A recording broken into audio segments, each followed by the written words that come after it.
मैं बहुत ज्यादा रिसर्च इस बात पे करता हूं कि क्यों कुछ लोग सब कुछ आसपास होते हुए भी और सेम एजुकेशन लेने के बाद भी आगे नहीं बढ़ पाते, और क्यों कुछ लोग बहुत ज्यादा आगे बढ़ जाते हैं, क्यों कुछ लोग अरबों खरबों कमा लेते हैं, और क्यों कुछ लोग अपनी जिंदगी में अपना घर भी ठीक से नहीं चला पाते, क्यों कुछ लोग जिंदगी को ऐसा समझ लेते हैं कि यार सिर्फ लकी लोगों को ही सब कुछ मिलता है, और कुछ लोग अपना भाग्य खुद बनाते हैं।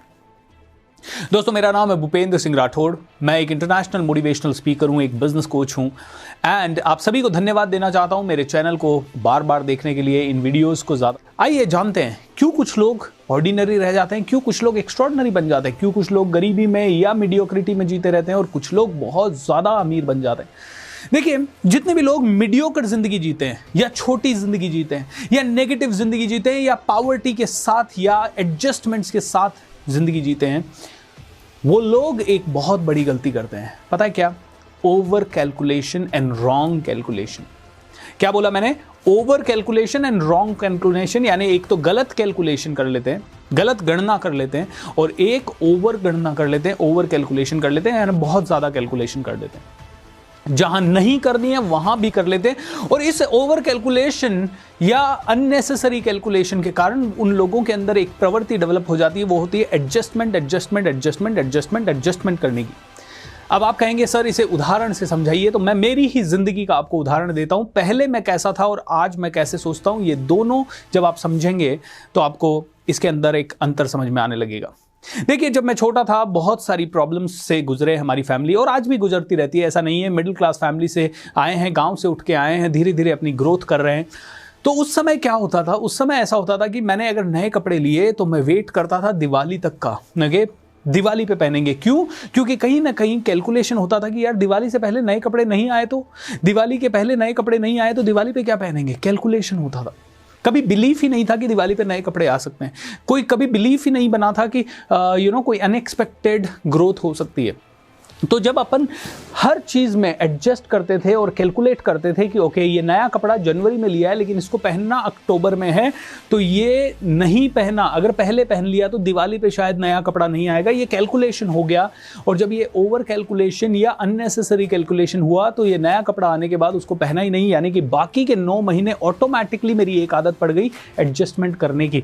लेकिन अगर जनवरी में नया कपड़ा आया, मैंने उसे फरवरी में या जनवरी में ही पहन लिया होता, तो अब माइंड कहता है दिवाली पे क्या चाहिए, नया कपड़ा चाहिए, दिवाली पे क्या चाहिए, नया कपड़ा चाहिए, दिवाली पे क्या चाहिए, नया कपड़ा चाहिए, दिवाली पे क्या चाहिए, नया कपड़ा चाहिए।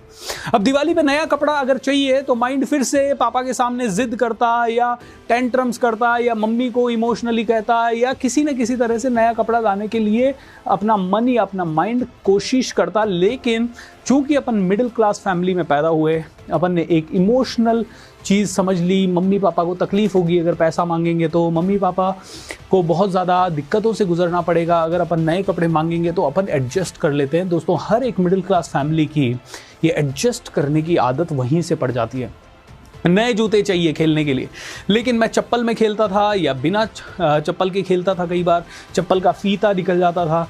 फिर अपन देखते थे नए जूते लाने हैं, लेकिन एडजस्टमेंट क्या होता था, कोई सेकंड हैंड मिल जाए कहीं से, या कैनवास के शूज़ पहन लो। अब नए अच्छे कपड़े, एक्शन के जूते आते थे उस समय, या फिर बाटा में पावर के जूते आते थे, लेकिन वो कभी भी खरीदने के लिए कोशिश ही नहीं करते थे। ऐसा लगता था वो तो बहुत बड़ा होगा, और उसके कारण पापा मम्मी की प्रॉब्लम्स को देखते हुए, समझते हुए, कभी डिज़ायर भी सामने प्रकट नहीं करते थे। देखिए, अब हर मिडिल क्लास आदमी वाला अभी जो मैंने बताया उसको जस्टिफाई करने का कहेगा। ऑब्वियसली घर में पैसा कम है तो मम्मी पापा की प्रॉब्लम समझनी पड़ेगी, और समझते हुए ही आगे बढ़ना पड़ेगा। एम आई राइट और रॉन्ग? इसमें कोई गलती नहीं है, लेकिन इसमें एक बहुत बड़ी गलती है। इसमें गलती यह है कि आज जब मेरे पास जूते नहीं है तो मैं 2 साल तक एडजस्ट कर रहा हूँ, कभी 6 महीने तक एडजस्ट कर रहा हूँ, कभी कभी किस चीज़ों के लिए मैंने 6 साल, 8 साल, 10 साल, 12 साल, 15 साल एडजस्ट किया। इसका मतलब है माइंड, आपका जो सबकॉन्शियस माइंड कहता है अरे एडजस्टमेंट से काम चल रहा है तो चलाता रहे जिंदगी। अब देखिए, क्योंकि आपने, आपके भाई ने, आपकी बहन ने, या आपके परिवार के दूसरे सदस्यों ने पापा को या मम्मी को या किसी भी तरह से ज़्यादा प्रेशराइज नहीं किया पैसे कमाने के लिए, तो उनके पास भी पैसे कमाने का जो लिमिटेड मोटिवेशन था, उसमें वो जो लिमिटेड चीज़ें कर रहे थे वो कर रहे थे, तो वो भी एडजस्ट कर रहे थे। उस समय घर की आय थी लेट्स से 5,000 से 10,000 रुपए के बीच में, तो वो काफ़ी सालों तक 5,000 से 10,000 बची रही, क्योंकि बच्चे एडजस्ट कर रहे हैं, वाइफ एडजस्ट कर रही है और पिताजी भी एडजस्ट कर रहे हैं। जब पूरी फैमिली एडजस्ट करने को तैयार है तो पूरी फैमिली की इनकम सिमट के 5 से 10,000 रुपए रह गई। ना तो फैमिली के पास ओवर मोटिवेशन है कुछ नया करने का, न ही ओवर मोटिवेशन है कुछ नया लाने का। ये बहुत गंभीर बात कह रहा हूं, इसको ध्यान से समझिए, क्योंकि ये हो रहा है हम सबके साथ। अब जस्ट इमेजिन कीजिए 1% के लिए, अगर उस समय मेरे पिताजी के पास किसी भी कारण से बहुत बड़ी फाइनेंशियल रिस्पॉन्सिबिलिटी कोई ना कोई आ जाती, चाहे वो बीमारी हो, चाहे एजुकेशन का अनएक्सपेक्टेड कोई खर्चा हो, चाहे कोई कोर्ट केस हो, चाहे कोई दादा दादी की हेल्थ हो या कुछ भी, और उसके लिए 1-2 लाख अरेंज करना पड़ता उस समय एक्स्ट्रा, क्या वो करते? 1000% वो करना ही पड़ता उनको, क्योंकि इंसान करता ही है। जब मेरी बहन कॉलेज में आई, उसकी एग्ज़ाम के लिए 11,000 रुपए की फ़ीस अरेंज करनी थी। हम लोगों ने सबने सोच लिया था नहीं होगी, लेकिन जब ये कंपलसरी हो गया उसकी एजुकेशन करना, तो कहीं ना कहीं से 11,000 रुपए उस समय आए। जब मुझे अपना कंप्यूटर कोर्स करना था और मुझे लग रहा था कि मेरा अब ग्रोथ हो ही नहीं सकता जब तक मैं कुछ नया नहीं सीखूंगा, तो उस समय 1 लाख रुपए का कंप्यूटर कोर्स करने के लिए कहीं से तो पैसे आए। मतलब क्या है, जब तक इंसान का माइंड एडजस्ट करने वाला होता है तब तक माइंड कहता है मैं एक्स्ट्रा एफर्ट क्यों लूँ, तू भी एडजस्ट कर रहा है, तेरे बच्चे भी एडजस्ट कर रहे हैं, तेरी बीवी भी एडजस्ट कर रही है, तेरे घर वाले भी एडजस्ट कर रहे हैं, दादा दादी भी एडजस्ट कर रहे हैं, सब लोग एडजस्ट कर रहे हैं। और ये एडजस्टमेंट भी आप लोग कैलकुलेशन करके कर रहे हो, ओवर कैलकुलेशन, अननेसेसरी कैलकुलेशन के कारण कर रहे हो। तो मैं नया क्यों दूँ आपको, ज़्यादा क्यों दूँ आपको? एंड दोस्तों, इसी के कारण काफ़ी लोग सालों साल या तो गरीब बने रहते हैं या मीडियोकर बने रहते हैं। अब आइए, पैसे वालों का दिमाग कैसे चलता है? पैसे वालों का दिमाग चलता है, कैलकुलेशन तो वो भी करते हैं, लेकिन ना तो ओवर कैलकुलेशन करते हैं और ना ही एडजस्टमेंट करते हैं। पैसे वाला कहता है घर बनाना है, अरे घर में मुझे ऐसा सोफ़ा लगवाना है, अरे लेकिन अपने घर बजाने का बजट तो 1 करोड़ रुपए था, ये एक्स्ट्रा ऐसा सोफ़ा या ऐसा कारपेट या ऐसा वॉलपेपर लगाने का एक्स्ट्रा खर्चा 2 लाख रुपए जा रहा है। वो कहता है छोड़ ना जाए, 1 करोड़ नहीं देख रहे, 2 लाख को क्या देखे, 2 लाख और एक्स्ट्रा करो। ऑलराइट, वो एडजस्टमेंट करता ही नहीं है। उसको घूमने जाना है क्योंकि उसने 10-20 लाख रुपए देखे हुए हैं, वो कहता है घूमने जाने के लिए 1 लाख एक्स्ट्रा लगेगा, चलो चलते हैं, आज चलते हैं। वो क्रेडिट कार्ड से लोन ले लेगा, वो बैंक से लोन ले लेगा घूमने फिरने के लिए, अपने घर को बड़ा बनाने के लिए, एजुकेशन के लिए, कपड़ों के लिए, या फिर दिखावे के लिए, या गाड़ियों के लिए, वो सारी चीज़ें लोन पे कर लेता है। लेकिन इस फैमिली को लोन लेने में इतना दिक्कत आता है कि बहुत उनको डर लगता है, ओ माय गॉड, लोन अगर 1 लाख का भी हो गया तो कैसे चुकाएंगे? और ये आदमी कहता है I can take the loan. Alright, ये एडजस्टमेंट नहीं करना चाहता, लेकिन ये लोन लेने को तैयार है। ये लोन लेने की और उसको चुकाने की प्रोसेस में अगर तकलीफ होती है तो उस तकलीफ से गुजरने को तैयार है, लेकिन ये एडजस्टमेंट करना नहीं चाहता। मैं आपको बताता हूँ, मैंने तो जब से ये पूरा कैलकुलेशन समझा, ये डेवलपमेंट मैंने अपने आप के अंदर करना शुरू कर दिया कि अब एडजस्टमेंट भी नहीं करना है और ओवर कैलकुलेशन भी नहीं करनी है।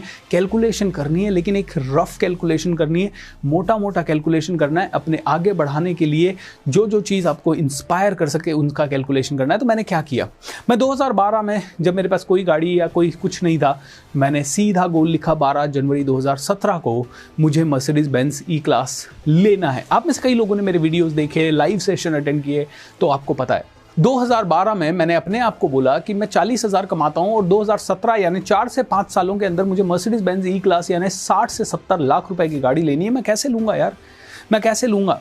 मेरे माइंड ने अब कैलकुलेट करना शुरू किया। मेरे माइंड ने कहा एक काम करते हैं, सबसे पहले जब तक तू इंस्पायर्ड नहीं होगा तू ये कर नहीं पाएगा। इंस्पायर्ड होने के लिए क्या करना होगा? इंस्पायर्ड होने के लिए अपने आप को कुछ तो ऐसा करवाना पड़ेगा जिससे कि तेरा माइंड हमेशा इसके बारे में सोच सके।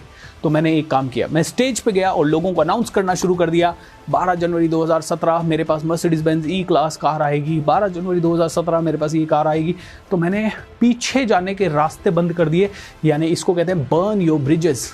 ओके, सबसे पहली कैलकुलेशन ये है कि बर्न योर ब्रिजेस। तो पीछे जाने का रास्ता ही नहीं है, तो माइंड सिर्फ आगे जाने की कैलकुलेशन करता है। Okay, that is the first thing which I did. Second thing दोस्तों, अब जब ये कहना शुरू किया, बहुत कोशिश की, कैलकुलेशंस हुए, डीमोनेटाइजेशन हो गया 2016 में। डीमोनेटाइजेशन हो गया तो पापा मना कर रहे हैं, भाई मना कर रहे हैं, सब लोग मना कर रहे हैं। एंड चूंकि ये छोटी मोटी कैलकुलेशन में चल रहा था कि कितने रुपए का लोन लेना पड़ सकता है, क्या हो सकता है, ये 2012 से ही लगातार कैलकुलेशन थी। तो डीमोनेटाइजेशन और 1000 लोगों के मना करने के बावजूद भी वो गाड़ी उसी डेट को अपने घर में आई। अब अगली चीज़ बताता हूँ, वो गाड़ी आ गई घर में, लेकिन मेरे पास 2-3 गाड़ियां हैं, रिट्स, स्कोडा एंड मर्सिडीज। तो मैं ज़्यादा से ज़्यादा स्कोडा चलाता था क्योंकि माइंड कैलकुलेट करता था। मिडिल क्लास माइंड है ना, बचपन से प्रोग्रामिंग थी, वो बार बार पंप होती थी। अरे मर्सिडीज चलाने का तो 8 किलोमीटर में ही 1 लीटर खर्च हो जाएगा, यानी कि 8 किलोमीटर का 70-80 रुपया लगेगा। स्कोडा चलाते हैं 15 किलोमीटर चलता है। तो मैं ज़्यादा से ज़्यादा स्कोडा चलाता था, मर्सिडीज कम चलाता था। और फिर कैलकुलेशन आती थी, अरे मर्सिडीज कहीं सिटी में किसी छोटी जगह पर फंस गई तो कोई स्क्रैच लग गया तो इसको संभाल के चलाते हैं। फिर से मिडिल क्लास, मैंने अपनी ये माइंड सेट को पकड़ा और जैसे ही ये माइंड सेट पकड़ा, स्कोडा को मैंने पूना से राजस्थान भेज दिया मेरे परिवार वालों के लिए। अब मेरे पास सिर्फ घूमने के लिए एक ही गाड़ी थी, मर्सिडीज, एंड हर रोज मैं वो चलाने लगा। दोस्तों ये कैलकुलेशंस बहुत इंपॉर्टेंट है। अब क्या हो रहा है, जब मैं मर्सिडीज चला रहा हूं, मेरे घर वाले कौन सी चला रहे हैं, स्कोडा। मेरे पिताजी कौन सी चला रहे हैं, स्कोडा। अब मेरे माइंड में एक ही कैलकुलेशन है, यार मेरे पिताजी मुझसे ज़्यादा डिजर्व करते हैं, लेकिन वो जानबूझ के मर्सिडीज नहीं चलाते कि भूपेंद्र को मर्सिडीज चाहिए, तो उनके माइंड की कैलकुलेशन है मैं एडजस्ट कर लूँगा, मैं नहीं चाहता कि मेरे पिताजी एडजस्ट करें। तो मैंने मेरी स्कोडा सेल कर दी है या गिफ्ट कर दी है। अब मुझे नई कार लेनी ही होगी झक मार के। वो भी कौन सी लेनी होगी, अगर मैं मर्सिडीज चला रहा हूँ तो मेरे पिताजी या तो उसी कार में बैठेंगे या उससे बेटर कार में बैठेंगे। एम आई राइट और रॉन्ग? दोस्तों कैलकुलेशंस को खत्म करना पड़ेगा। आप कहोगे सर आप तो मर्सिडीज की बातें कर रहे हो। I am not here to talk और bullshit about myself. I am telling you, ये एग्जाम्पल मैं आपको दे रहा हूं कि ये कैलकुलेशन आज मर्सिडीज आने के बाद भी बार बार आती है और इस कैलकुलेशन को खत्म करना होगा ताकि हम इस कैलकुलेशन से ऊपर जा सकें। जब तक एडजस्टमेंट का माइंड चलता रहेगा आगे की चीज आएगी नहीं, आगे की ग्रोथ आएगी नहीं। ओके, और ये हर चीज में होता है। मैं काफी सालों से देख रहा हूं या सोच रहा हूं एक बढ़िया लैंड लेंगे, 5-10 बीघा का लैंड लेंगे। बीघा यानी कि it is around 18,000 square feet. Okay, एक बीघा 18,000 स्क्वायर फीट का लैंड लेंगे इंटू 5 यानी ऑलमोस्ट 1 लाख स्क्वायर फीट का लैंड लेंगे। ये मैं काफी समय से सोच रहा था क्योंकि मैं वो सोच के फिर उसमें रिसोर्ट बनाऊंगा, ये करूंगा। तो मैंने उतने ही बीघा में एक लैंड लिया और रिसोर्ट अपना डेवलप कर दिया। बट अब माइंड कहता है यार एडजस्टमेंट हो गया, 50 बीघा क्यों नहीं सोचा, यानी कि क्यों नहीं सोचा 10 lakh square feet. And the problem is 10 lakh square feet ये तो बहुत बड़ा है। तो दोस्तों अब मेरा गोल है 10 लाख स्क्वायर फीट का जगह लेना। यस, ये गोल है, क्योंकि गोल होगा मैं रिट्रीट सेंटर बनाऊंगा, लाखों लोग आ पाएंगे, हजारों लोग वहां विजिट कर पाएंगे, हजारों लोगों को मैं एक साथ एड्रेस कर पाऊंगा, कई सारी चीजें मैं कर सकता हूं। एम आई राइट और रॉन्ग?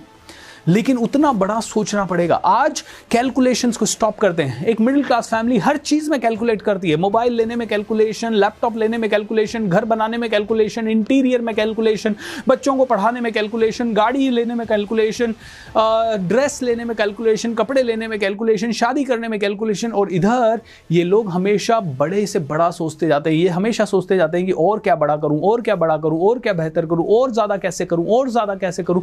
इनका कैलकुलेशन होता है ग्रोथ का, इनका कैलकुलेशन होता है एडजस्टमेंट का। जो एडजस्टमेंट का कैलकुलेशन, ग्रोथ के कैलकुलेशन, जो एडजस्टमेंट का कैलकुलेशन चलता रहा तो आप पुअर और मीडियोकर बनेंगे। अगर ग्रोथ का कैलकुलेशन चलता रहा तो आप सुपर रिच बनेंगे।